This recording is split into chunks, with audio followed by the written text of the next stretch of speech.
when the Cowboys are favored, usually they have been very good to bettors. 8-1 against the spread this year as favorites. They have 6 games this season where they have, 7 games this year that they have won by 17 plus points. So when the Cowboys win, they win big. And they're a team that does not take their foot off the gas pedal. Some of these scores have been really lopsided, as we just saw in that Commanders game. So when you're looking at this number, Kate, I think we have agreed that Dallas is probably going to win this game. What's the case for the Cowboys? Or conversely, can you make any kind of a case for the Seahawks?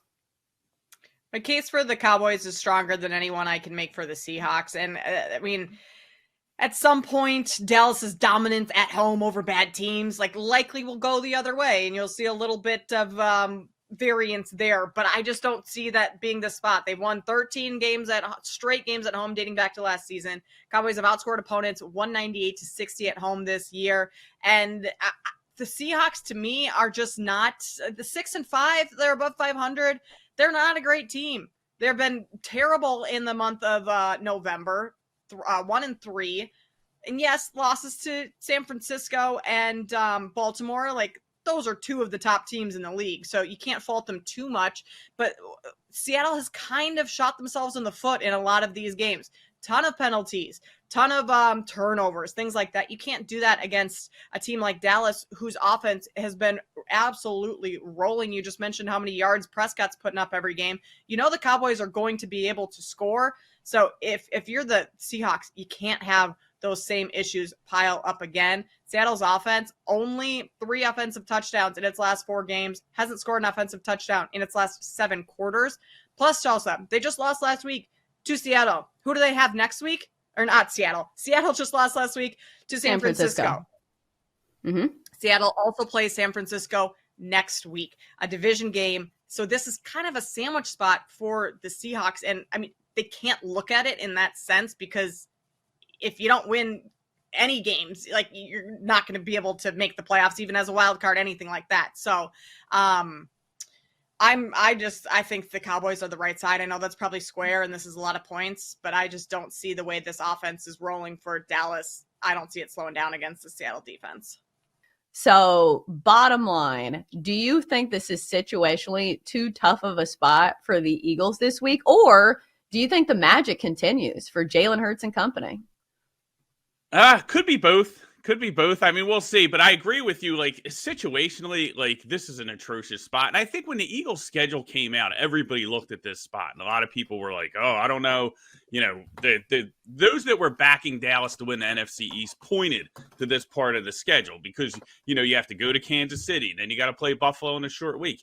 Now we tack on overtime, right? The players are on the field, an extra, and the emotion of that game. Now you got to get up again. You have to play the 49ers. And after this week, they got to go to Dallas. And Dallas is playing tonight. So Dallas is going to be, off the mini bye with the Thursday night game. So I think as Eagles fans, when we look at it, if we can get out of this 3-1, it's a massive win. Now, is that loss going to come against San Francisco, or are they just going to, be able to beat San Francisco and then just be completely out of gas next week at Dallas, in another huge game? So I think it's tough. I think the number at 3, I wouldn't lay 3 with San Francisco against a quarterback who won 30 of his last 34 starts, 27-2 over his last 29. The Eagles have been finding ways to win. And I think that, some of the narrative you hear is you'll hear terms thrown out like lucky or just surviving. And I don't think that's the case when you look at Jalen Hurts. I think, finding ways to win these close games can be very valuable,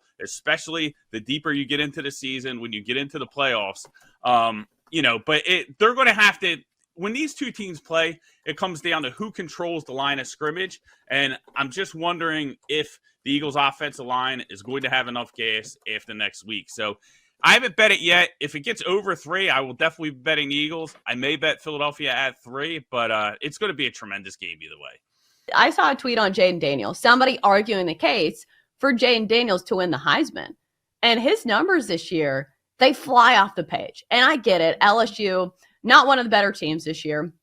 But still, we've seen this before. The year that Lamar Jackson won the Heisman, Louisville, I think, played in the Tax Slayer Bowl or something. They were not one of the top teams in college football. So I just keep going back and forth and saying, okay, If you take somebody at minus 150, you need to really believe in it. That's what I keep coming back to, is it's kind of a lot of juice for somebody who I'm not completely sold on.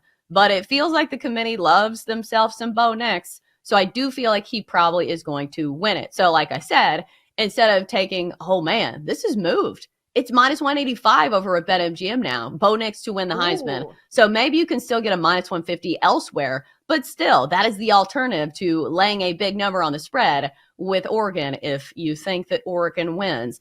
All of us are kind of scratching our head at this line and saying, what's going on here? The last time these two met up, Washington won it by a field goal at the last minute. Does this line look suspicious at all to you? It does. And here's the thing.